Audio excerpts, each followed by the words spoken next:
Abra sua Bíblia, vamos ler a palavra do Senhor. Eu confesso que eu tentei inovar com ia pedir a irmã Roseli para, enquanto eu pregava, a gente fazer um desenho aqui, mas aí tive a notícia que ela estaria dando aula. Depois passei para a Thaís, mas Thaís chegou tarde do plantão e não pôde estar aqui, e a Ellen saiu pela tangente, dando uma saída maravilhosa. Enquanto eu pregava, eu ia colocar aqui uma dessas irmãs desenhando aquilo que eu fosse pregando. Fizemos isso uma vez, deu certo, o quadro foi até depois leiloado, né? Ficou muito bonito, e queríamos fazer repetir essa experiência. A experiência é maravilhosa porque pelo tema você já pode imaginar a gravura. Só pelo tema você vai imaginar. Eis que estou à porta e bato. Repita. Eis que estou à porta e bato. Apocalipse capítulo 3, verso 20, nós vamos ler esse texto e depois vamos estar meditando nessa palavra. Muito obrigado aos irmãos que cooperaram, aos irmãos visitantes, aos irmãos aniversariantes, que Deus possa abençoar vocês. Apocalipse capítulo 3, verso 20. É um versículo muito conhecido, mas eu quero ler com toda a igreja esse texto.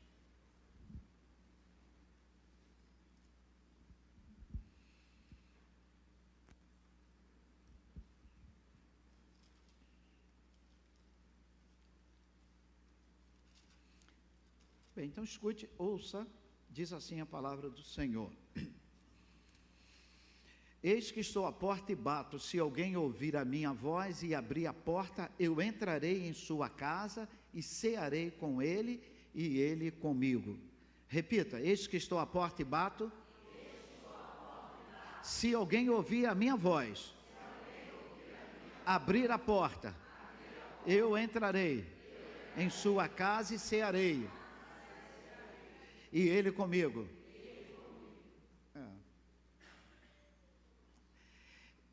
Esse texto, a princípio, você coloca logo como evangelístico. O meu sogro, irmão Cícero, é um evangelista nato. Aquelas enfermeiras ali do hospital, eu acho que sabe quando entrar ali, a pergunta dele, às vezes ele esquece se já falou ou não, é bom que vai reforçar mais a mensagem, e às vezes tem uma que, o senhor já falou, o senhor já me deu a Bíblia, mas ele não fica constrangido com isso, ele prega o evangelho da moda raiz. A moda raiz é aquele, você sabe para onde você vai quando morrer, aquela palavra bem contundente mesmo. E quando você lê esse versículo, eu não sei se o irmão Cícero já pregou para alguém sobre esse versículo, mas no passado a igreja usava esse versículo para evangelizar. O que eu estou evangelizando? Dizendo, olha, irmã Jaqueline, Jesus está à porta.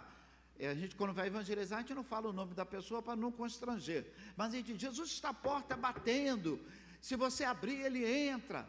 Então era maravilhoso pregar esse texto para o não crente, dizendo que Jesus está à porta. Porém, esse texto não é para não crentes. Quem está à porta, quem está batendo é Jesus, mas na igreja. Veja a que ponto chegamos em Apocalipse. A Bíblia diz que Jesus está fora da igreja, batendo na porta e dizendo, ei, eu quero entrar na igreja, vocês deixam eu entrar na igreja? Nós falamos que a igreja é de Jesus, e no livro de Apocalipse, ele está do lado de fora na igreja, gentilmente perguntando se ele poderia entrar na igreja. Então esse versículo é uma palavra para a igreja. Eu fico pensando, quando a igreja coloca Jesus para fora, Quando é que nós colocamos Jesus para fora? Talvez é quando nós paramos de pregar sobre Jesus, falamos de outra coisa e não falamos de Jesus. Jesus já ficou do lado de fora da igreja. E o texto é maravilhoso, usar em campanha de evangelística, mas o contexto é maravilhoso, é muito mais profundo. Eu quero ler todo o capítulo, toda a parte da igreja que compreende esse texto, para que os irmãos entendam. Está se falando da igreja de Laodiceia. Igreja de Laodiceia é uma igreja riquíssima. Repita comigo, riquíssima.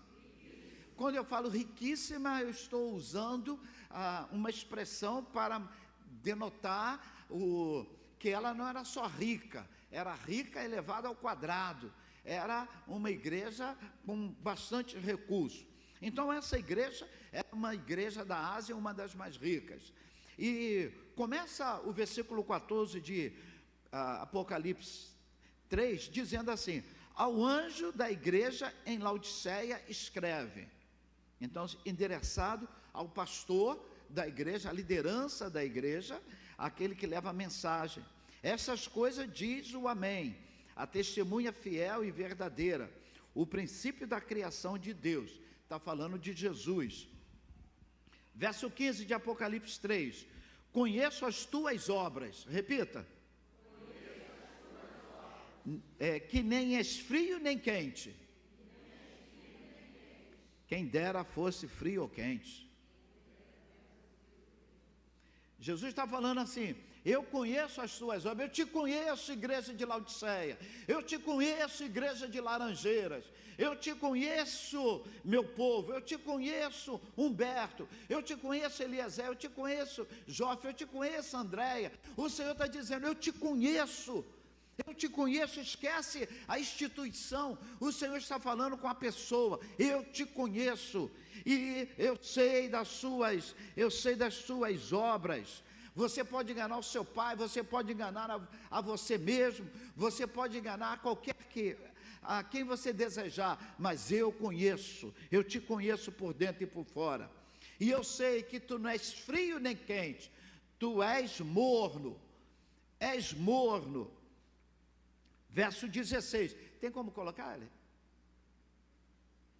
Não. Tá, assim, porque não és morno e nem quente e nem... Perdão. Assim, porque és morno. Agora tem ele, vamos lá. Assim, porque és morno.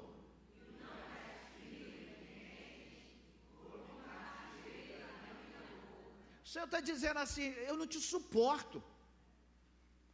Eu não te suporto, eu não quero conviver com você. Quem está falando isso é Jesus, que está de lado de fora da igreja, uma igreja que se achava a bambambam da cocada preta. Ele diz assim: eu vou te vomitar da minha boca, os teus louvores eu quero distância, os teus levantar de mãos, não mexe comigo. Aí, verso 17, diz assim: pois dize, estou rico, estou com abastecido, não preciso de coisa alguma. Aí ele está dizendo que é rico, é enriquecido, com muita grana no bolso e não precisa de nada. Aí Jesus está dizendo: inocente, não sabes que tu és infeliz? Não sabe que és um desgraçado, pobre, cego e nu? Leia comigo o versículo, vamos lá. Como diz...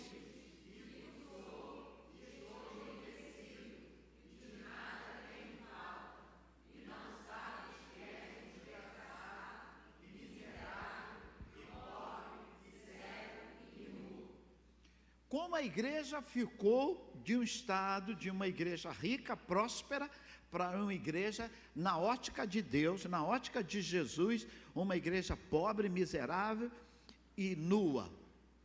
Em primeiro lugar, a igreja chegou a esse patamar, porque essa igreja, eles passaram para uma categoria de morna, não és quente nem frio. Muitos defendem, irmãos, que eles tinham mas interno, mas era relevante na ação social. Eram participantes dos fóruns de discussão da prefeitura local. Era uma igreja que tinha uma importância, os seus membros, a sua liderança sempre era chamada para decidir alguma coisa da igreja. Então era da cidade, então era uma igreja muito respeitada na cidade, era uma igreja que tinha no seu rol de membros, talvez, pessoas influentes, que levantavam recurso para a igreja. Porém, a igreja não tinha a mensagem verdadeira, a igreja não tinha a palavra verdadeira. E eu estiquei um pouco mais como essa igreja ficou sendo uma igreja morna. Eu pensei, essa igreja não tinha evangelismo, essa igreja não tinha a organização Mensageira do Rei, que prega a pureza às meninas, serviço real, relacionamento com Deus. Essa igreja não tinha os embaixadores do rei, essa igreja não tinha classe de adolescente, classe de jovem, classe de homens, de mulheres, em terceira idade. Essa igreja não tinha mães de joelho, essa igreja não tinha coral da igreja cantando, eu vou lembrar da obra do Senhor. Não tinha o coral cantando que o pão foi partido e que o perdão foi nos dado e que a morte não existe mais. Essa igreja certamente não tinha esse recurso que nós temos. A igreja estava muito ensimismada, vivia muito para si. Em segundo lugar, porque eles não eram nem quentes e nem eram frios. E por que o Senhor estava do lado de fora da igreja? Porque eles eram materialistas. A igreja talvez vivia em função de angariar recursos materiais, e a igreja criava uma falsa sensação de bênção de Deus.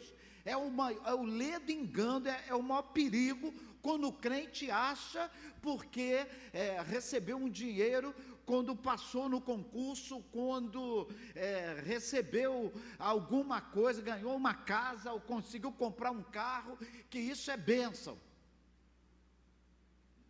Isso é bênção. Pode ser uma bênção material, mas essa bênção, ela não pode ficar desassociada do que Deus pode fazer na nossa vida. Não pode. Eu tenho que entender que eu sou bênção na minha vida, não são coisas materiais, mas são coisas dadas por Deus. E se for material, se for saúde, amém, mas tem que vir das mãos de Deus, porque eu sou filho de Deus. Então uma igreja, ela não pode desassociar, ficar preocupada em recurso, em recurso, em recurso. A igreja, ela como um grupo grande, ela pode aqui inventar rifa, feiras, pode inventar almoços, pode inventar bingos, pode inventar sorteios, pode inventar qualquer coisa e ganhar dinheiro, conseguir dinheiro. Mas o Senhor está nisso? É para isso que nós estamos aqui? Eu disse na classe dos homens que a igreja não precisa de dinheiro, a igreja precisa de recursos. Recurso para fazer aquilo que o Senhor está indicando, aquilo que veio no coração da igreja. Então a igreja vai precisar do recurso. O recurso vem da parte dos irmãos, que parte dos recursos que receberam, dividem e dão a parte que pertence ao Senhor. A igreja não pode ser materialista. A igreja não pode ser materialista. E a igreja, quando ela é materialista, a PIB de Laodiceia, ela era morna. A igreja era materialista. Em terceiro lugar, era espiritualmente pobre. Espiritualmente pobre. Membresia da igreja que estavam falidos, não haviam mais percebido o Espírito Santo. Não sei se você entrasse numa igreja dessa, como você se sentiria? Como é uma igreja falida espiritualmente? Você canta, você louva, nada. Você não sente mais Deus falando ao teu coração. Você não sente mais que o Espírito Santo de Deus está operando naquele lugar. Então essa igreja, ela se torna uma igreja empobrecida espiritualmente. Uma igreja empobrecida espiritualmente, no meio talvez de riquezas físicas, só falam de bênçãos materiais. Ela não percebia que Jesus estava do lado e que Jesus não estava mais participando daquele ambiente. E por que isso aconteceu? 2 Coríntios 5, 4 e 4. Porque o Deus deste mundo cegou o entendimento. Irmãos, quando a mensagem, 20 para meio-dia, então você está assim, ansioso para acabar. Você já entrou aqui pensando assim, que hora que vai acabar isso? Nem é culto, chama isso na sua cabeça, que hora que isso vai acabar? Quando você está aqui ansioso para ir embora, para fazer nada. Então isso é um alerta, algo. Você não diz assim, que culto gostoso, como Deus está falando ao meu coração, como é bom te louvar, como é bom estar aqui do lado do meu irmão. Nada disso mais te dá prazer. E quando você estava vivo espiritualmente, essas coisas davam prazer. O novo convertido, se você lê genealogia de Jesus, ele já dá glória a Deus. E se você pega a genealogia lá do início, e não sei quem gerou não sei quem, e a pessoa vai dando glória a Deus, vai vendo Deus em tudo, e Deus vai falando no seu coração até em genealogia. E agora a gente lê Apocalipse, ao que está sentado no trono, seja o poder, seja a glória, seja o louvor, e não fala nada. Quando isso acontece, está havendo um empobrecimento espiritual da igreja. Irmão, não adianta fazermos obra, pintar fachada, não adianta botar ouro aqui para o pessoal pisar, se o Espírito Santo não fala à igreja. Eu preciso estar sensível ao Espírito Santo. Aí o irmão que está do meu lado, ele nem vai precisar falar, eu vou ver que ele está com um problema.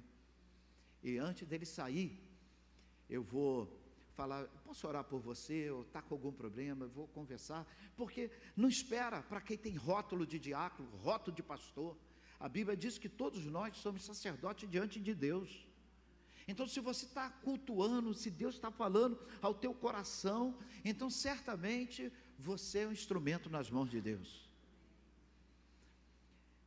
Em último lugar, por que Jesus estava do lado de fora dessa igreja?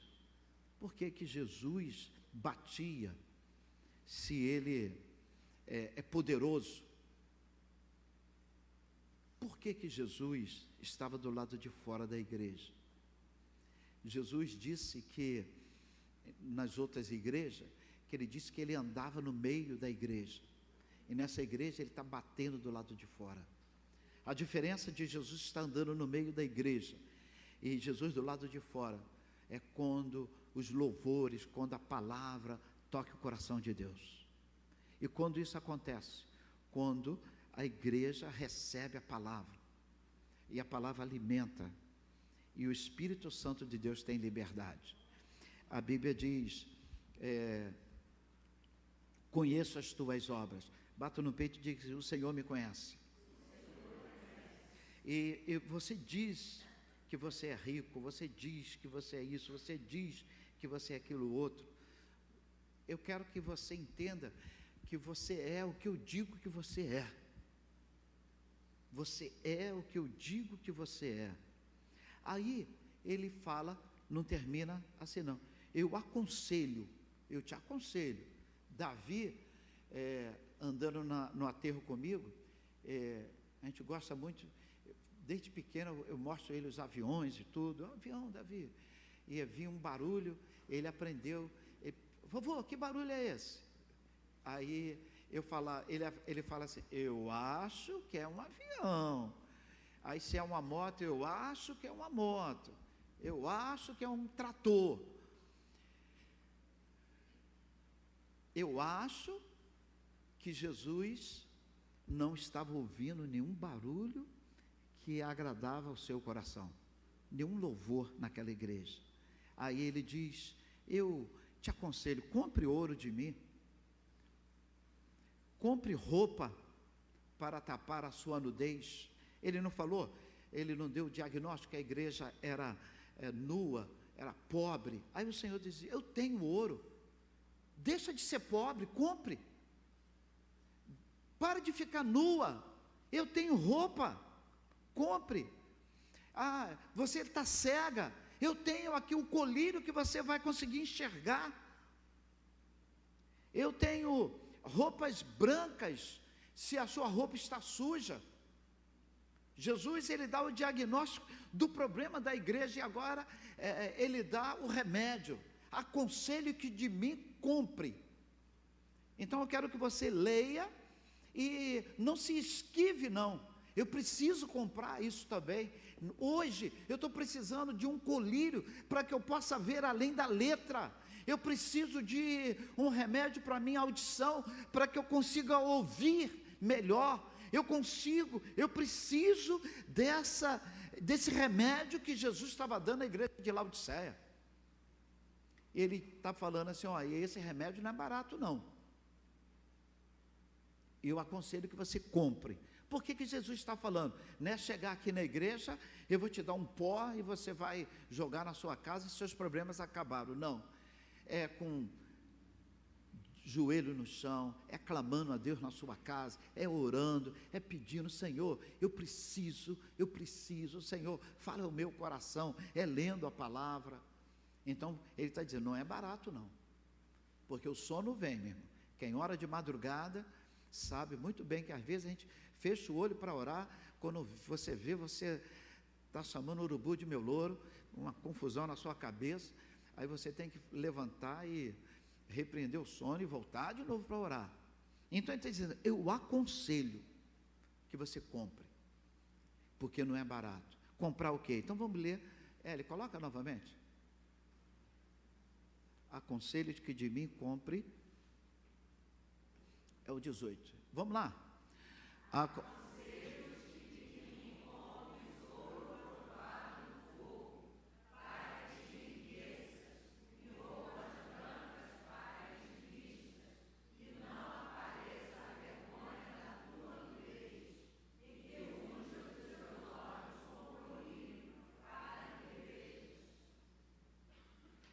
A igreja, a pior parte dessa igreja estava falida, mas certamente tinha os remanescentes nessa igreja, pessoas que estavam pagando o preço de comprar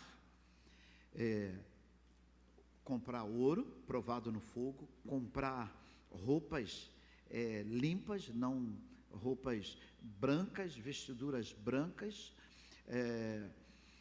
colírios. E aí ele termina o verso 19 dizendo assim, eu repreendo e disciplino a quanto amo, sê pois zeloso e arrepende-te. Encerro aqui, convido você a ficar de pé. Quando o Senhor está nos repreendendo, qual é a sua atitude? Por que o crente é chamado de ovelha e não de bode? O bode, na primeira luta, na primeira confronto, ele dá cabeçada com o pastor, ele dá chifrada no pastor. E a ovelha, por mais rebelde que às vezes ela apareça, ela obedece. O Senhor está dizendo, eu oriento você a comprar ouro, eu oriento você a comprar roupas para se vestir. O Senhor está falando com vocês, o Senhor está falando comigo. Faça um diagnóstico. aonde estou falhando, por que eu não estou mais ouvindo, por que antes eu passava na Avenida Brasil e via um quadro, entrega teu caminho ao Senhor, confia nele, aquilo falava o meu coração. Por que antes eu ouvia uma música e o Senhor falava comigo e agora eu estou cauterizado, nada fala mais comigo? Por quê? Talvez virei religioso, talvez eu fiquei com a minha audição cauterizada por problemas, por desilusão. Mas o Senhor está dizendo nessa manhã, eu aconselho, compre de mim, pague o preço e volte ao primeiro amor. E termina convidando a igreja a um retorno ao primeiro amor. Ao que vencer, dar-te-ei da coroa da vida. Então repita comigo, ao que vencer, dar-te-ei a coroa da vida. Não é fácil não, meu. Não é fácil. Quem disse que é fácil, te enganou. Ao que vencer. E termina dizendo, Jesus está à porta. Jesus está à porta. Isso aí foi a saída da L para não pintar. Jesus está à porta. Eu quero convidar você a pensar que aquela porta é Jesus batendo no teu coração nessa manhã. Ele está à porta, ele quer entrar mansamente. Ele é seu amigo, não deixe de lado de fora. Não tome nessa semana nenhuma decisão sem consultá-lo. Jesus, entra aqui, eu quero conversar contigo. Não deixe Jesus do lado de fora. Pai Santo, nós te agradecemos por essa manhã. Te louvo, ó Pai, porque tu estás à porta e tu bate. Ah, Pai, nos ajuda, ó Deus, a termos ouvido para ouvir o toque da batida. Nos ajuda, ó Pai, a termos olhos para enxergarmos, ó Pai. Nos ajuda, ó Pai, a termos roupa, Senhor Deus, purificadas, ó Deus, para entrarmos na Tua presença, como aquele que não tem de que se envergonhar. Nos ajuda, ó Pai, a sairmos daqui alimentados. Ah, Pai, queremos, Senhor Deus, ir, Senhor Deus, contra, ó Pai, a postura da igreja de Laodiceia. As riquezas desse mundo, ó Pai, elas não estarão chamando a minha atenção. Nós queremos ser ricos para contigo, ó Pai. Nos ajuda, ó Pai, sermos uma igreja que faça diferença nesse mundo. Pai Santo, visita as famílias, Senhor, visita, Deus, cada varão aqui, cada varoa, que levemos para as nossas casas, Senhor Deus, o verdadeiro evangelho, o verdadeiro colírio, a verdadeira palavra, ó Pai. Que saiamos daqui, Senhor Deus, alimentados pela Tua palavra, para ouvirmos da boca de Jesus, vinde bendito do meu Pai. É isso que nós queremos, ó Pai. Pai, nós somos ambiciosos em ouvirmos essa palavra, nós queremos ouvir isso, ó Pai. Vinde bendito do meu Pai, possuir o reino que está preparado.